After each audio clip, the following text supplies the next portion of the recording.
Hey, this is Donna with Sparrowstudios7, bringing to you I Read and I Learn, the commentary on Genesis 9. So, in chapter 8, we see that Noah and his family have successfully made it through the flood and have come to rest on the mountain of Ararat and have given an altar sacrifice on the altar to God, thanking him for their protection of his protection over them, bringing them through the flood. So now we see that God, in chapter 9, God's covenant, where he said in chapter 8, I will never again destroy all living things, in verse 21, and the Lord was pleased with the aroma of the sacrifice, and said to himself, I will never again curse the ground because of the human race, even though everything they think or imagine is evil from childhood. Yes, Feeny, I will never again destroy all living things. Hold, please.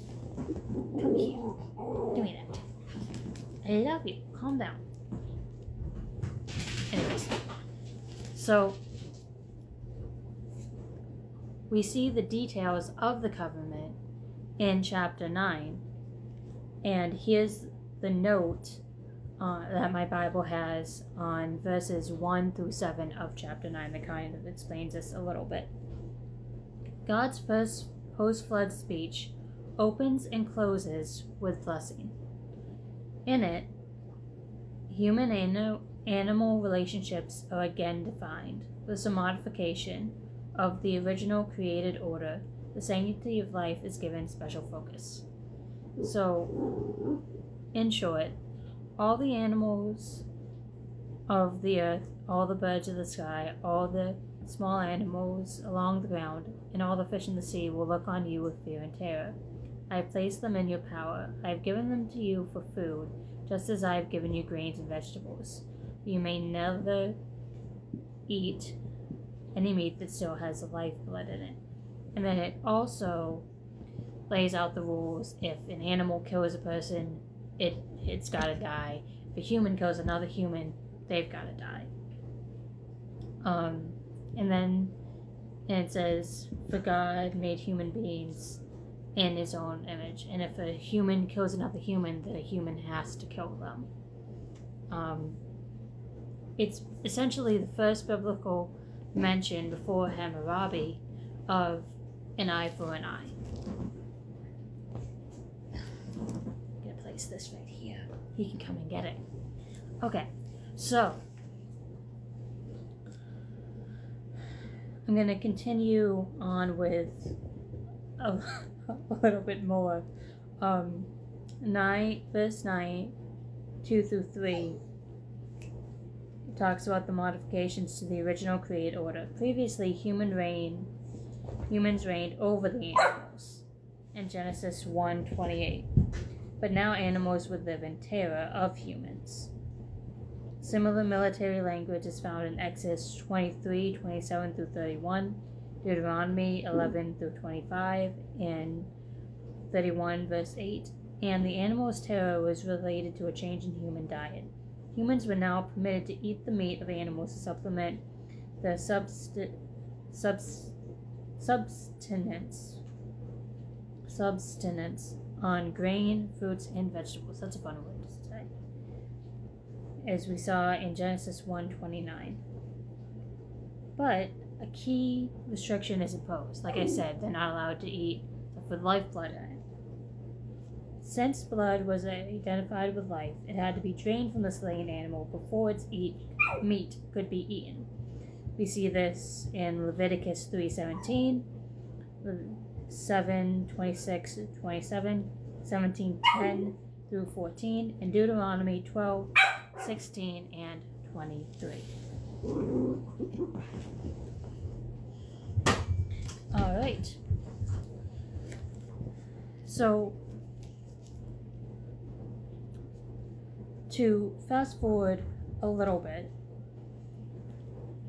I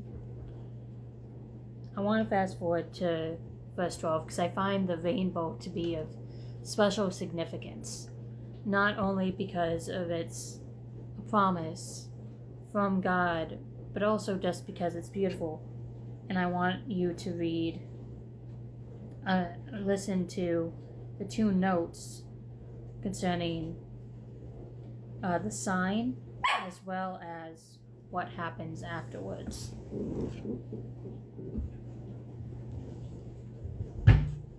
Okay, so in the Bible, covenants are frequently confirmed by some sort of sign. We see this in Genesis 17:11, Exodus 31:13 and 17, and Luke 22:20. The note in my Bible says, chapter 9, 13-16. God brought cataclysmic judgment through the rainstorm. Now, the rainbow, a meteorological phenomenon associated with the rainstorm, would be an image of peace for all the earth. Rainbow and bow are the same term in Hebrew, since God is sometimes pictured as a warrior who shoots arrows of judgment. We see this in Deuteronomy 32:42, Psalm 7:12 and 18, chapter 18, verses 13 and 14, and Habakkuk 3:9-11.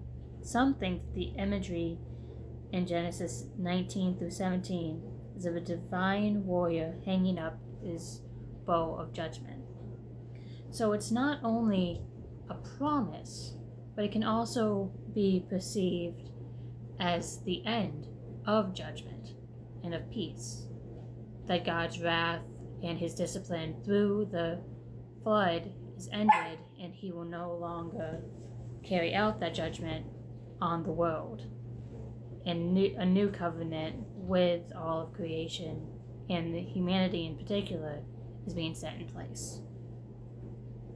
Then it goes through this story of what happens with Noah after the flood. So he drinks wine, gets drunk, lays naked in his tent. His son Ham finds him, sees him, and then runs to tell his brothers about it. But Shem and Japheth, instead of looking at their dad in that state, I think he's about to put me in a state, take a blanket, put it over their shoulders, and walk backwards so that they don't see their dad, but they do cover him up. And it's one of the first instances in the Bible we see of children honoring their parents in a very specific way. And as a result of this, Shem and Japheth are blessed while Canaan is cursed. And if you don't know, Canaan is the father, or the person who the Canaanites were descended from. And the Canaanites were some of Israelites' most bitter enemies. So that's food for thought. But I want to read what it says about the father of Canaan. And that was this note is about Ham, the father of Canaan, saw his father naked and went outside and told his brothers.